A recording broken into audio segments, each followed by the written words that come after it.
Thank you for having me. So this is my first time giving this particular talk, so there'll be some bumps in the road, I'm sure. So my name is Kurly Tlapoyawa. I'm an indigenous Chicano archaeologist, ethnohistorian, and I'm also the co-host of a podcast called Tales from Atlantis. We discuss Chicano, Mexicano, and Mesoamerican history and archaeology, and then we push back against disinformation and misinformation that is all too often, unfortunately, associated with these things. So today I'm going to be giving a talk about a subject that is like near and dear to me. So here in New Mexico, there's this common myth. It's almost like a foundational myth of New Mexican identity, where we have a population of people in New Mexico who call themselves Hispanos. And this Hispano identity is tied very much to a rejection of Mexicanness and a rejection of indigeneity. So in this talk, I'm going to take one thread of like legitimate New Mexican history, and we're going to sort of follow that thread through just to broaden our horizons of a lot of the history of New Mexico that's not talked about. And then I'm going to go into where this idea of the Hispano myth came from and why so many New Mexicans to this day repeat this idea that we are anything but Mexican, we are anything but indigenous people. So I'm going to start with a little story. This story comes from December 29th, 1606, from the community of San Gabriel here in New Mexico.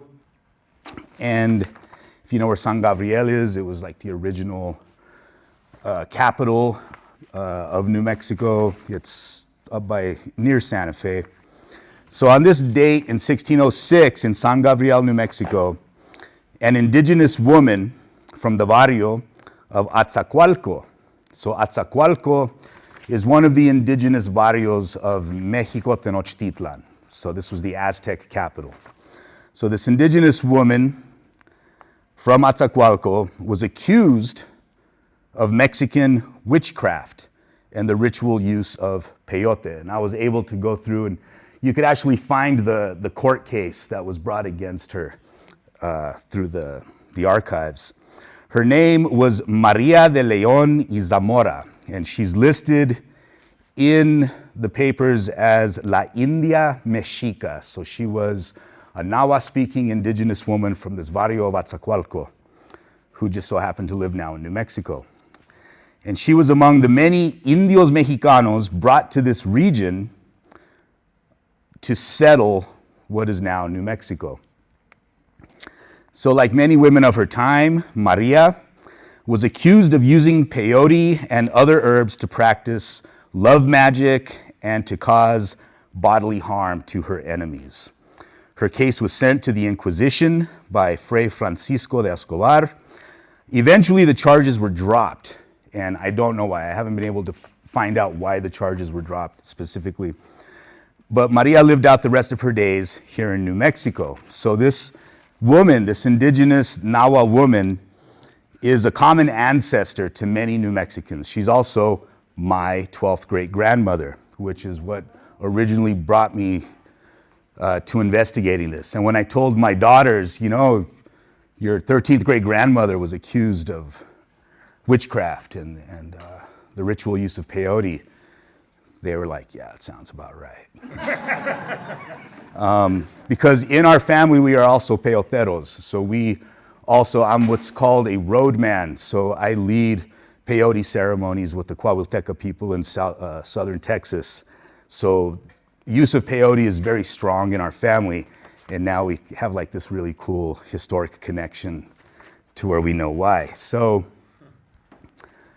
and I bring up this story because there's this aspect of New Mexican history that gets ignored or just left out completely.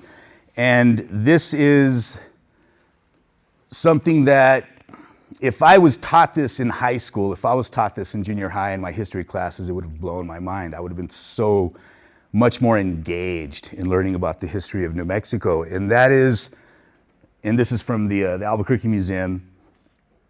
So when the Spanish came up to colonize New Mexico, they brought with them thousands, and literally thousands. They were often, if you had a party of 100 Spanish people, they would be each outnumbered like 20 to 50 to 1 by Mesoamerican soldiers, and what are called in the historical documents as tortilleras, or the women who made the tortillas, because you can't have a force of tens of thousands or thousands of soldiers coming up this far without a way to feed them, without a way to supply them. So these tortilleras, who are almost entirely left out of the historical documents, we know they existed because they're mentioned briefly, but somebody had to take care of the animals, somebody had to repair the armor, somebody had to feed all of the people. So they're left out of this. So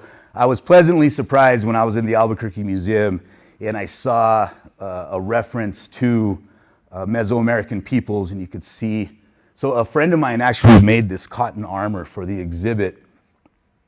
And the cotton armor is something I like to bring up because we have this idea, and it's kind of reinforced in this, of when the Spanish soldiers came up, they were wearing like this super heavy plate metal armor. And I don't know if you know this, but it's freaking hot here in the desert.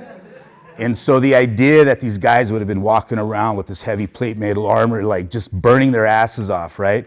I could picture somebody sitting in the sun like, get it off, take it off.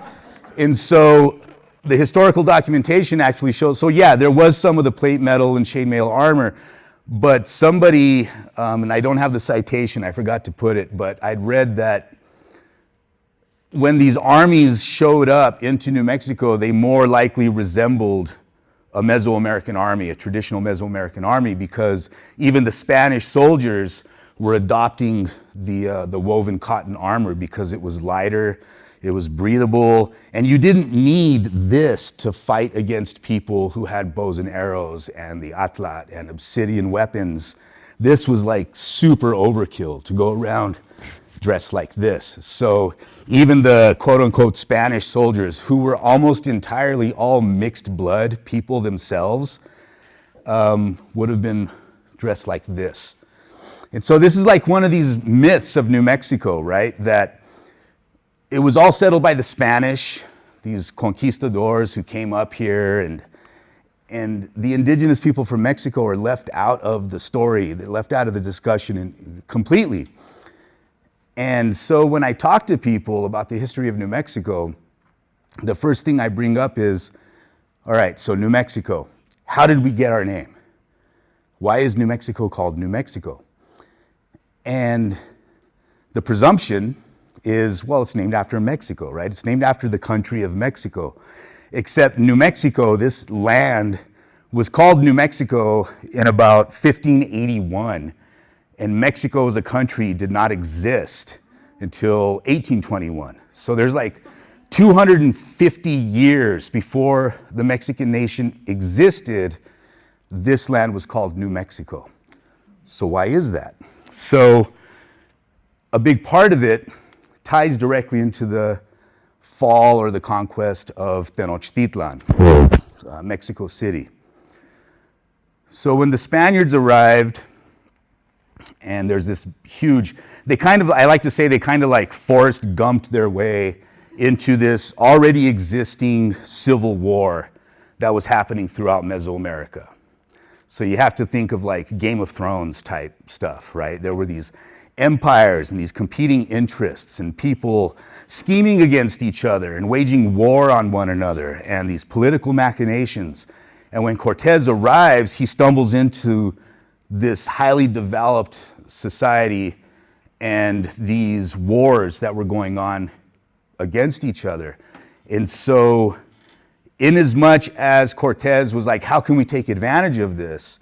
The indigenous people of Mesoamerica were like, how can we take advantage of him, right? Because he's got this armor, he's got arquebuses, he's got war dogs, he's got horses. So how can we leverage this power to our advantage in this war?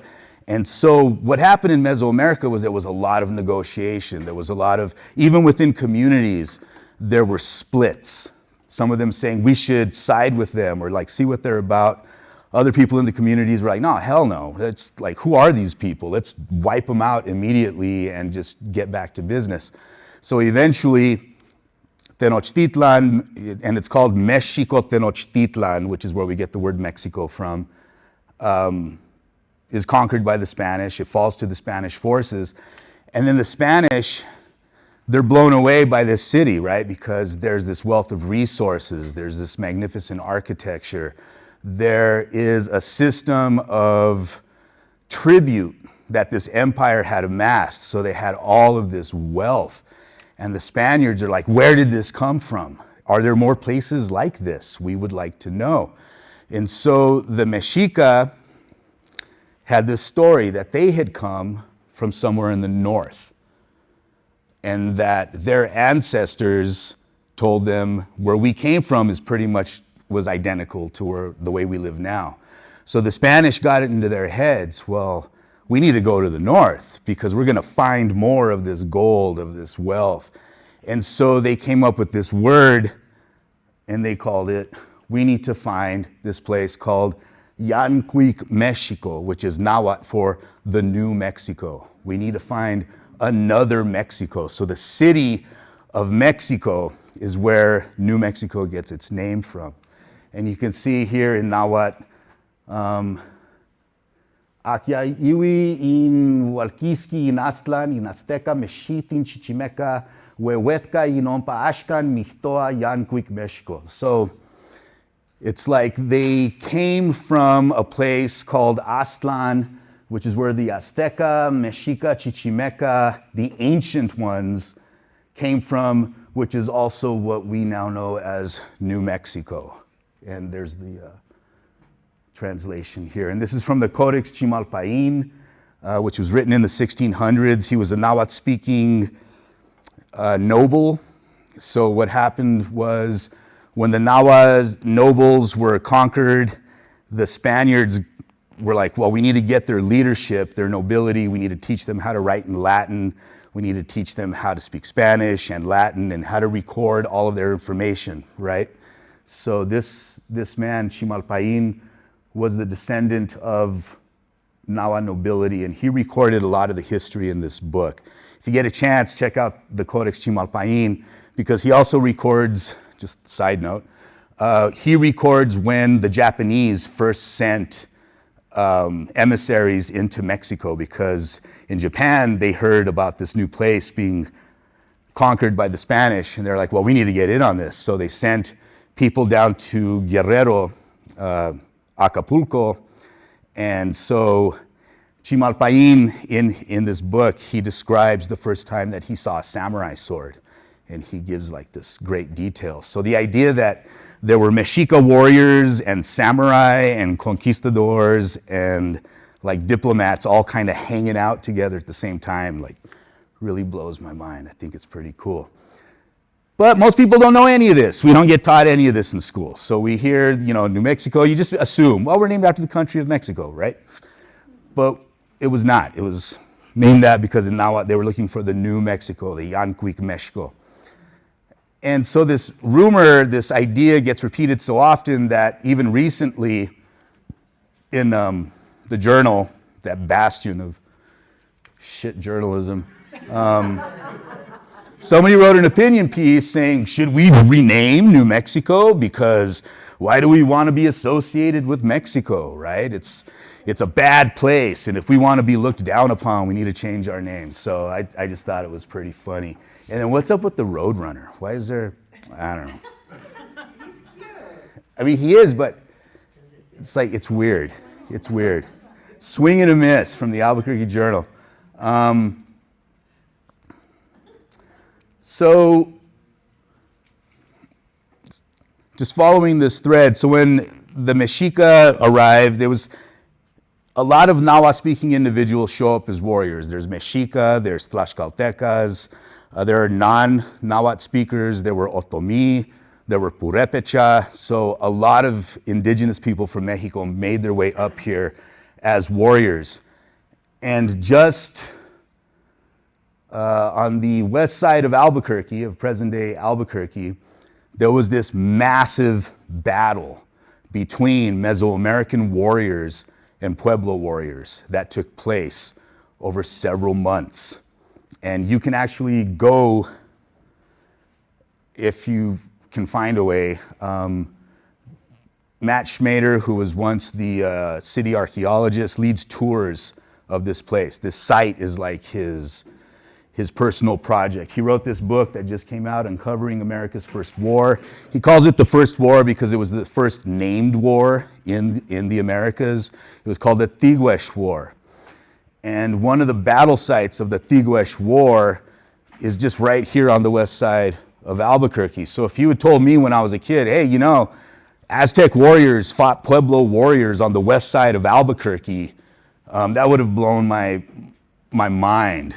It would have gotten me so engaged in the history. So what Matt has done is you can go to the site, and he was able to reconstruct what the original Pueblo looked like. And what's cool is he took this reconstruction and then mapped in all of the extant artifacts, right? And there you could see very distinct Mesoamerican sling stones, which match perfectly to sling stones that we find in central Mexico. And so he was able to map out the battle and then place the archaeological model of the Pueblo on top of it, and you could sort of like walk the actual battle. Like you could go to where this is where all the stones came down and where they breached the wall.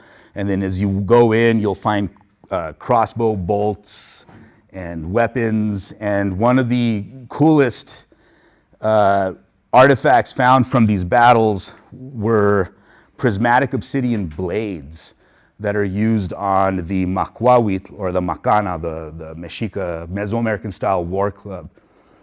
And these blades were found at these battle sites.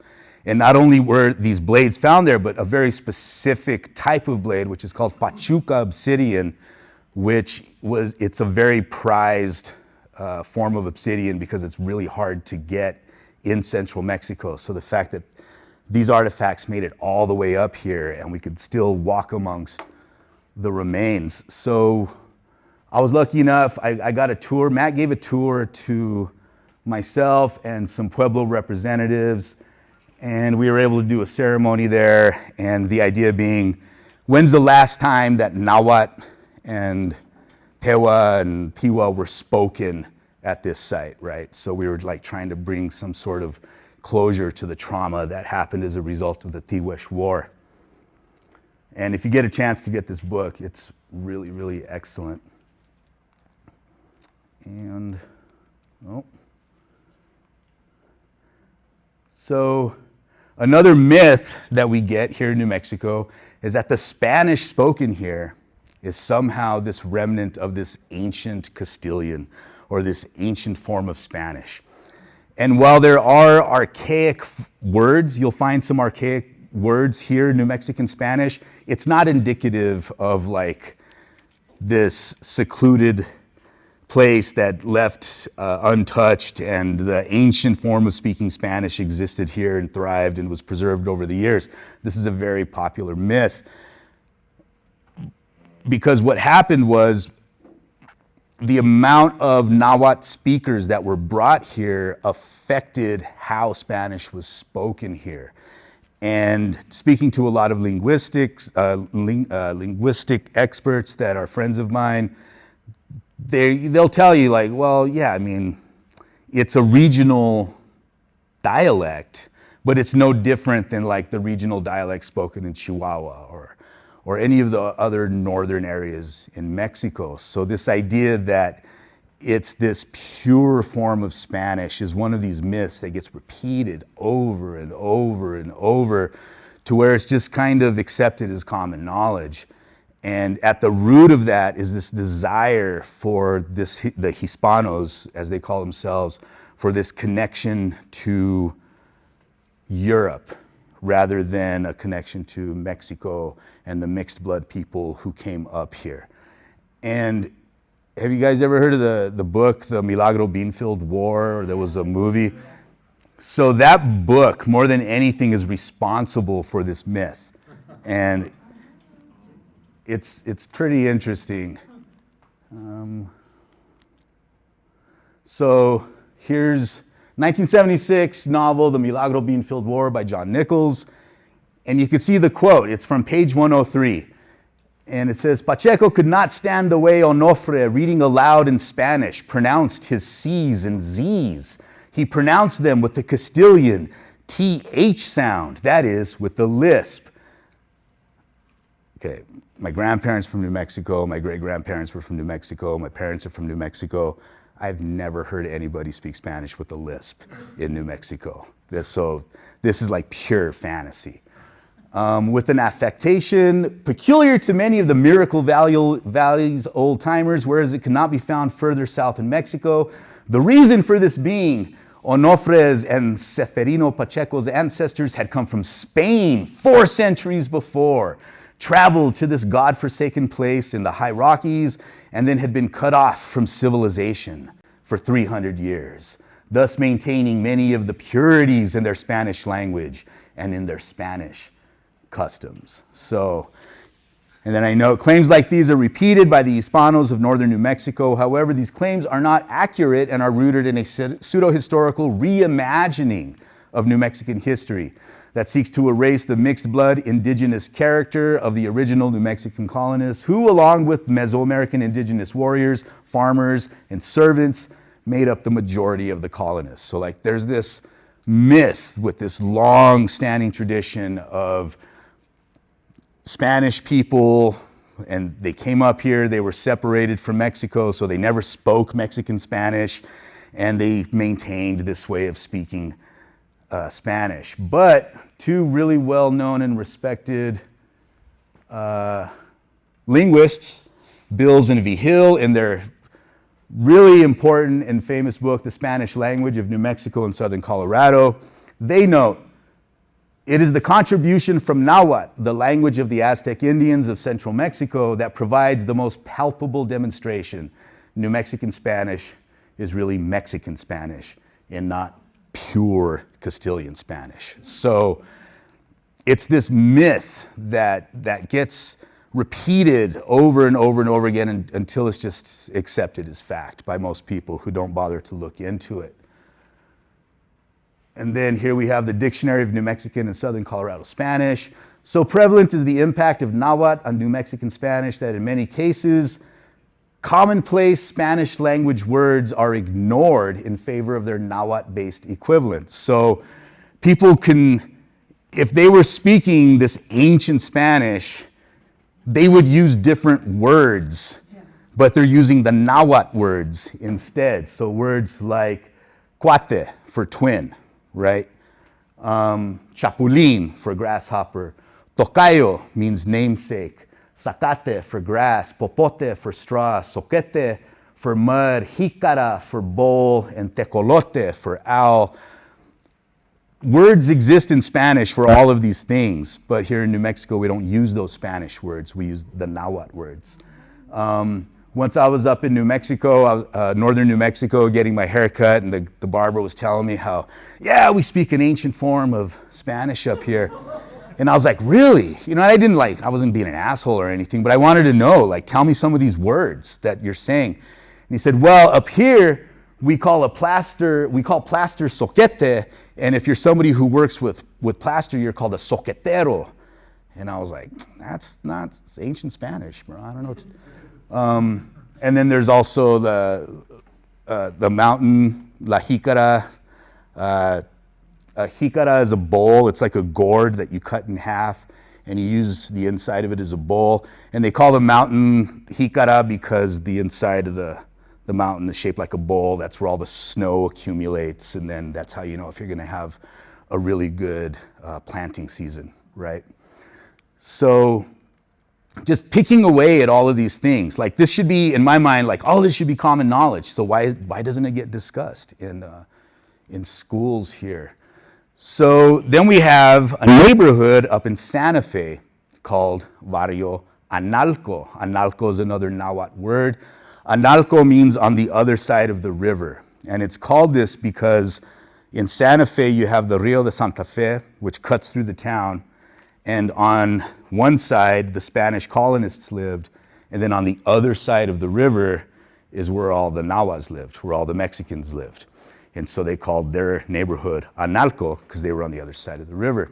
This is the San Miguel Church, which was built by Nahua-speaking peoples, was burned during the Pueblo Revolt, and then rebuilt once again by Nahua-speaking peoples. And if you go there, they have a list of the names of the people that worked in the reconstruction. Yeah, this thing does not want to cooperate. Oh, there we go. So here's one of the signs, a couple of signs from Barrio de Analco. So it's talked about, but it's not really promoted the way that it should be, right? Settled in the early 1600s by Tlaxcala Indian servants of the Spanish settlers from Mexico. Barrio de Analco neighborhood was first established in the early 1600s by Tlaxcalan Indian servants for whom the original San Miguel chapel was built. So that church of San Miguel was built specifically to serve Nahuatl-speaking people. And this brings us to the Pueblo Revolt. And there's this really interesting story about the Pueblo Revolt, and it involves that image. So this is called La Virgen de la Macana. And the Macana it's just another word for the macuahuitl, which is the Aztec weapon. And you could see she's holding one in her hand. And so here in New Mexico, there's a story of a Marian apparition that like nobody ever really talks about, which always blows my mind considering how Catholic this place is. And the story goes, during those early days in Santa Fe, the Franciscans were they were feeling disrespected by the government authorities. And so lo and behold, the Virgin Mary appeared to this girl, and she said she's going to cure the girl because the girl was sick. So she's going to cure the girl, and then she's like, oh, and by the way, I have a message for you for all the Spanish politicians. They need to start treating the Franciscans better, because if they don't treat the Franciscans better, something bad is going to happen. And so this idea of Mary appearing in Santa Fe comes to us. And then you get the Pueblo Revolt soon after.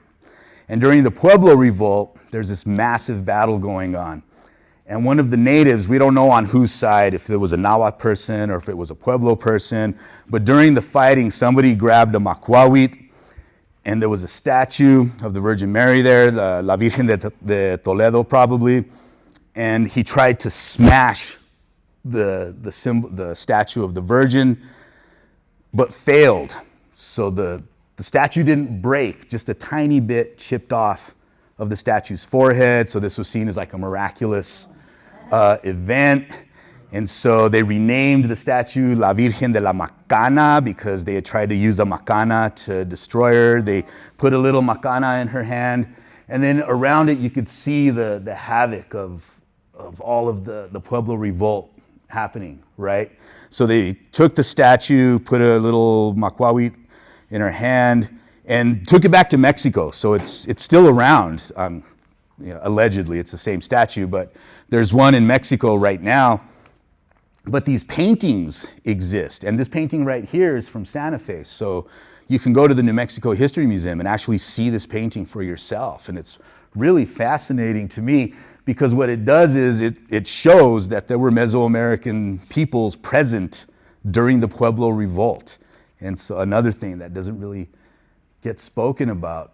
And this, to this day, in Barrio Analco, some Chicanos, Mexican Americans, still retain this identity as we are the descendants of the Nahua peoples who were used to settle New Mexico. So here's one of the parks in Analco, and it says, Analco, nuestra barrio querida, Aztlan. So this is like our beloved community of Analco here in Aztlan, right? So even making reference back to the Mexicas who came up because they were looking for that new Mexico, right? Yanquic, Mexico. And at this park, there's still every week an Aztec dance group gets together and holds ceremony in this park once a week. So if you wanted to go check that out.